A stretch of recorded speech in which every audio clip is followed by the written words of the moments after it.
이 새벽 우리에게 주신 하나님 말씀은 사도행전 27장 21절에서 44절까지의 말씀입니다.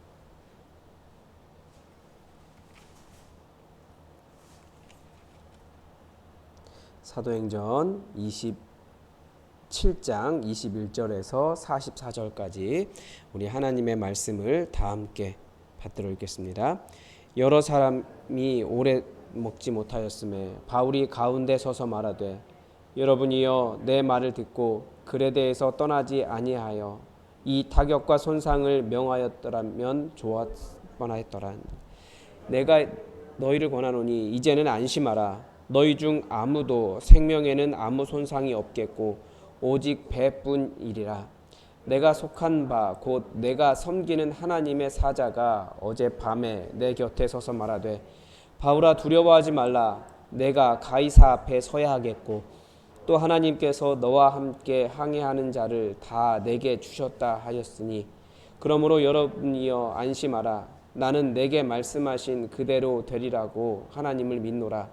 그런즉 우리가 반드시 한 섬에 걸리리라 하더라.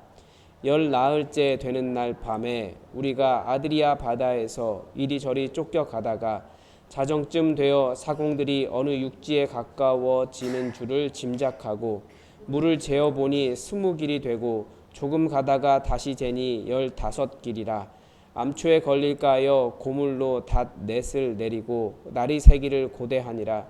사공들이 도망가고자 하여 이물에서 닻을 내리는 채 하고 거룻배를 바다에 내려놓거늘 바울이 백부장과 군인들에게 이르되 이 사람들이 배에 있지 아니하면 너희가 구원을 얻지 못하리라 하니 이에 군인들이 거룻줄을 끊어 떼어버리니라.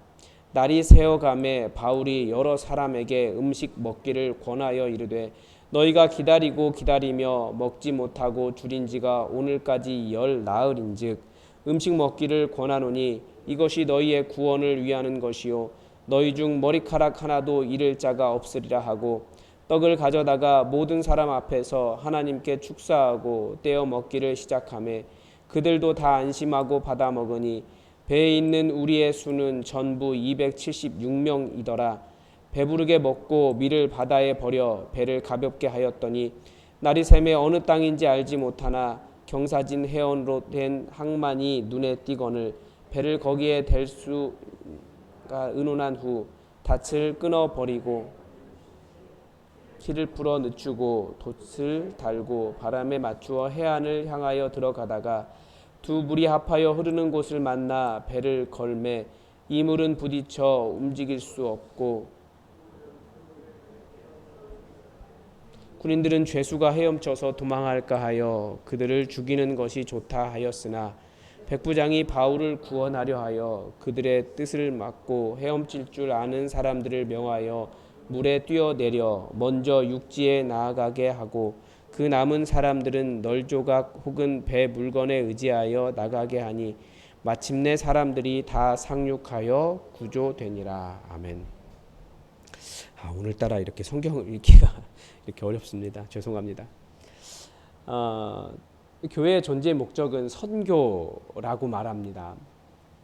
교회의 기능과 목적에 대해서 여러 가지 말을 하지만 그 근본에는 선교를 위해서라고 말해도 틀린 말이 아닙니다.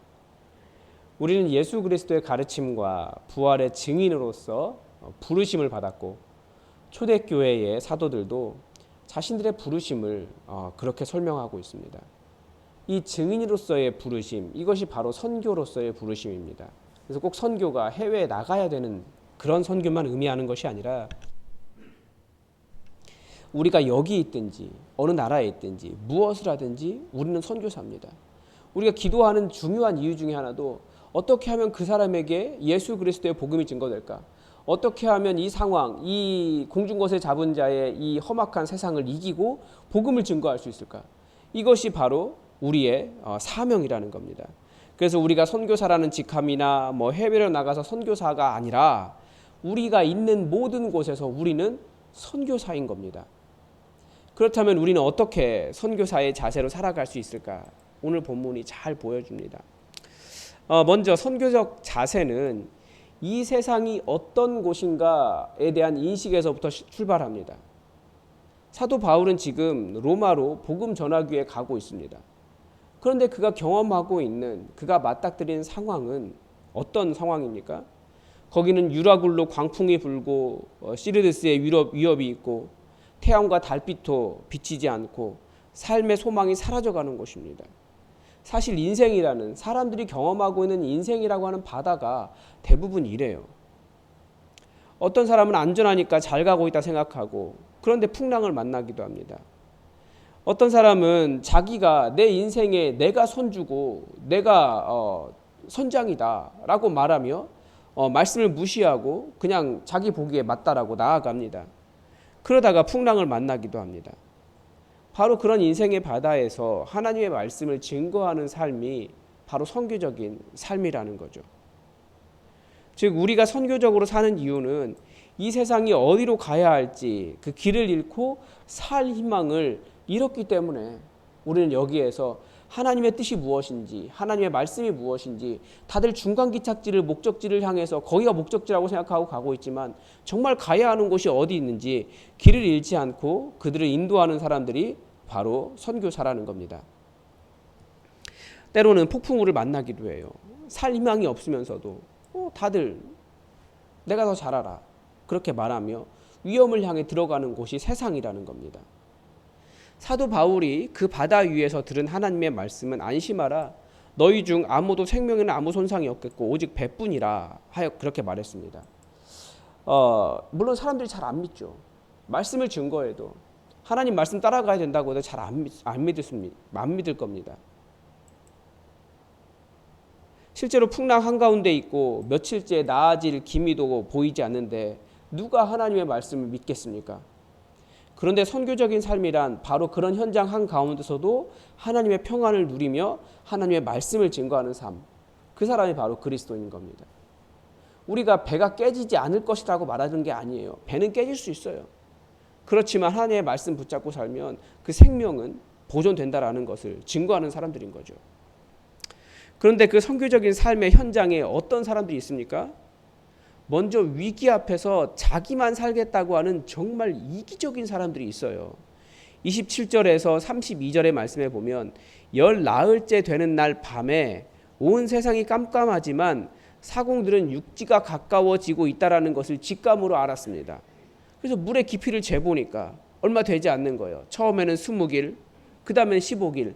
둘 중에 하나예요. 하나는 육지가 가까워 오던가 아니면 하나는 곧 그들을 그들의 배를 깨뜨릴 수 있는 암초가 가까워 오고 있다. 둘 중에 하나인 거죠. 곧 난파되는 거예요. 그러니까 이 사람들이 도망가려고 몰래 닻을 내리는 척하면서, 그러니까 배를 안전하게 우리 닻을 내려서 움직이지 않게 하자 닻을 내리는 척하면서 거룻배를, 그러니까 그 배 타고 도망갈 수 있는 작은 배를 구명정을 바다에 내려놓은 겁니다. 나머지 사람들은 그 배에 남겨두고 배가 난파되어 다 빠져 죽든 말든 자기들은 살겠다고 작은 배를 바다에 내려놓은 겁니다. 그런데 그들이 그렇게 도망해 버리면 그 배는 누가 조종합니까? 그래서 바울이 저 사람들 없으면 우리 다 죽는다고 말하자 군인들이 그 작은 배를 내려놓은 거룻줄을 다 끊어버렸습니다.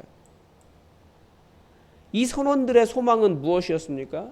그저 눈앞에 보이는 것에만 소망을 둔 사람들이었습니다. 이런 사람들은 위기를 만날 때 자기만 살려고 하고 다른 사람들은 안중에도 없는 사람들입니다.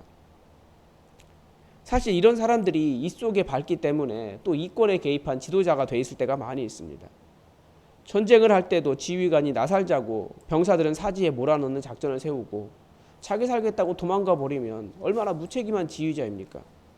근데 세상 대부분의 조직들이 그런 식으로 운영이 되는 것 같습니다. 우리가 이번에 화성에서 있었던 그런 화재도 봐도 그렇습니다. 바람막이가 될 약한 사람들 앞에 세우고 뒤로 빠져서 살궁리만 하는 그런 상관들이 얼마나 많습니까? 이런 세상의 소망이 무엇이겠습니까? 이런 세상에서 선교적으로 산다는 것은 예수님을 따라 사는 것뿐입니다. 자기를 내어주는 거예요. 더 어렵죠. 그래서 우리는 이런 세상에서, 흔들리는 세상에서, 깨어지는 배를 탄 세상 속에서 어떻게 서로 붙잡고 서로를 신뢰하며 서로를 살릴 수 있을까? 그렇게 더욱더 자신을 내어줄 수 있는 좋은 교회라는 공동체가 필요한 겁니다. 우리는 그렇게 선교적인 삶을 살아갑니다. 그게 세상이에요. 또한 33절 이하에서 선교적인 삶을 또 볼 수 있습니다. 33절 이하에 보면 사도 바울은 사람들에게 먹으라고 합니다. 여기에서 먹는 일을 특별히 언급한 이유가 무엇이겠습니까? 지금 이 사람들은 며칠 동안 해도 별도 보지 못하고 폭풍의 상황은 계속되고 살 희망이 없었습니다. 배는 난파당할 것 같아요. 다들 절망 속에서 더 이상 무엇인가를 해볼 생각이 없었습니다. 그런데 사도 바울은 그들에게 먹으라라고 말하는 거예요. 먹는다라고 하는 것은 너 살 수 있어. 먹어. 이 말이에요. 넌 살 가치가 있어. 먹어. 이거예요. 정말 삶에 희망이 없는 사람들 먹지를 못하더라고요. 먹고 힘내자. 우리 살자. 이렇게 말하는 것이 선교적인 자세입니다. 사도 바울은 말씀 안에서 소망을 발견하고 있기 때문에 먹자라고 이야기하는 거예요. 이것이 너희의 구원을 위하는 것이요 너희 중 머리카락 하나도 잃을 자가 없으리라. 그러니까 선교적 삶이라고 하는 것은 절망 가운데 있는 사람에게 소망을 전달하는 것입니다. 절대 쉬운 일이 아니에요. 먹을 것을 포기할 정도로 삶을 다 내팽개친 사람들에게 먹어. 살아야지. 이게 너희 위한 일이야. 먹어. 그렇게 말하는 거예요. 더구나 이방인 앞에서 떡을 가져다가 모든 사람들 앞에서 하나님께 축사하고 기도하고 떼어 먹기를 시작했습니다. 아마 믿지 않는 사람들은 사도 바울을 비웃었을 것 같아요. 뭐가 감사하냐고. 뭐 이 음식 주신 거 감사하냐고. 이게 뭐가 감사하냐고. 놀리지 말라고. 우리 곧 죽을 건데. 그렇게 말했을 것 같아요. 그러나 선교적인 삶은 가장 큰 절망 가운데서도 하나님의 말씀을 신뢰하고 생명을 붙잡도록 하는 것이 선교적인 삶입니다. 그래서 우리가 누군가에게 먹자, 함께하자. 이게 너희의 생명을 위하는 일이다. 그렇게 말하는 것, 그게 선교라는 거예요. 우리도 교회 생활을 하면서 신앙 생활을 하면서 포기하고 싶을 때가 많이 있습니다. 오랫동안 기도했는데 하나님의 응답이 없을 때, 상황이 너무나 힘들 때도 포기하고 싶어 합니다. 다른 사람들이 우리의 신앙을 비웃을 때도 있는 것 같습니다. 바로 그런 현장 속에서 여전히 하나님을 기대하며 그렇게 하나님의 희망을 전달하는 그것이 바로 선교적인 삶입니다. 우리가 낙심하지 않고 하나님을 신뢰하는 것이 바로 믿음이지 않습니까? 그게 선교적인 삶이라는 거예요. 그런데 그렇게 하나님을 바라보는데도 배는 어떻게 됩니까? 깨어집니다. 이미 바울이 예언한 대로 배는 깨질 수 있어요. 그런데 배가 깨진다고 꼭 죽는다고 생각할 필요는 없다라는 거예요. 배는 깨질 수 있어요. 배가 소중한 사람은 배가 깨지면 마치 자기 생명이 있는 것처럼 하나님께서 역사하지 않으신 것처럼 하나님은 안 계신 것처럼 절망하고 낙심할 수 있겠죠. 그러나 배는 깨질 수 있다라는 거예요. 이런 상황에서 배가 깨지고 죄수들이 헤엄쳐서 도망갈까 봐 다 죽이는 것이 좋겠다라고 하는 의견을 내는 군인들이 있었습니다. 배가 깨지는 게 뭐라고 사람 그렇게 죽입니까? 배는 깨질 수 있다라는 거예요. 그런데 사람을 죽이는 결정을 하면 안 되는 거죠. 원래 이런 잔인한 모습이 바로 로마 군인들의 모습입니다. 그런데 지휘관이었던 백부장 율리오가 바울을 구원하려고 헤엄칠 줄 아는 사람들은 물에 내려가 빨리 육지로 가라. 그렇게 명령합니다. 살려주는 거예요. 율리오는 계속해서 바울에게 친절을 베푼 사람이었습니다. 백부장을 찾아보면 그래요. 백부장을 조사해 보면 전쟁에서 엄청난 공이 있는 사람이 백부장이 됩니다. 그러니까 사람 잘 죽이는 사람이에요. 엄청나게 험악하고요. 폭력적인 사람이에요. 잔인할 것 같지만 하나님은 그 사람을 바울 옆에 두셔서 바울의 생명을 지키는 사람으로 사용하셨습니다. 그래서 이렇게 보면 우리는 우리에게 친절을 베푸는 모든 사람들 다 하나님께서 보내신 사람이라는 것을 알아야 됩니다. 감사해야 하죠. 그러니까 험난한 선교적 삶에서도 하나님의 배려와 위로가 있다는 것을 알 수 있습니다. 나에게 친절을 베푸는 그 사람, 하나님께서 보내셨구나. 그 사람 겉모습을 보고 판단하는 것이 아니라 선교적인 삶에 하나님의 위로가 있는 겁니다. 여러분, 우리가 다 선교사입니다. 어떤 상황 속에서도 하나님의 말씀 의지하기를 포기하지 않고 배는 깨어질 수 있지만 사람을 살리는 사람이 선교사라는 것을 알고 누군가에게 포기하지 않고 밥 먹어 이제 일어나야지 힘을 내자. 하나님께서 배는 깨질 수 있지만 우리 생명을 지키신다라고 하는 것을 믿음으로 바라볼 수 있게 하며 이 절망과 소망이 공존하는 바다 속에서 생명의 역사를 붙잡게 하는 그런 선교적인 삶, 사람을 살리는 삶이 되시기를 바랍니다. 오늘도 하나님의 말씀이 우리에게 이루어지기를 주기도문으로 기도하겠습니다. 하늘에 계신 우리 아버지, 아버지의 이름을 거룩하게 하시며 아버지의 나라가 오게 하시며 아버지의 뜻이 하늘에서와 같이 땅에서도 이루어지게 하소서.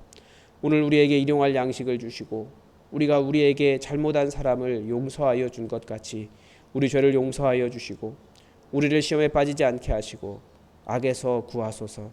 나라와 권능과 영광이 영원히 아버지의 것입니다. 아멘. 여러분 오늘은 주일을 준비해야 되는데 최철규 목사를 위해서 기도를 부탁을 드립니다. 여러분이 기도하는 것만큼 최철규 목사가 성장하고 성품이 변화되고 사역할 수 있는 것 같습니다. 여러분 저를 위해서 기도를 부탁을 드립니다. 그리고 외부 사역이지만 중보를 부탁을 드립니다. 제가 성서유니온 강원지부와 함께 협동 사역을 하고 있는데 성서유니온 강원지부에서 강원교대 체프를 섬기고 있습니다. 아이들이 예배 인도해달라고 기독교 학교가 아니지만 그렇게 주일날 모이는 아이들이에요. 근데 그 아이들이 오늘까지 기말고사 보고 이제 집에 돌아가는 날입니다. 그런데 아이들이 집에 안 가고 수련회 해달라고 해서 수련회 합니다. 그래서 그 아이들이 한 몇십 명이 모여서 수련회를 해요. 그래서 오늘 그 수련회를 통해서 우리 다음 세대 아이들이 복음을 듣고 말씀을 알고 그렇게 하나님의 자녀로 성장하는 그런 변화가 수련회 가운데 일어날 수 있게 해달라고 여러분 함께 기도해 주시기 바랍니다. 우리 다 함께 기도하겠습니다.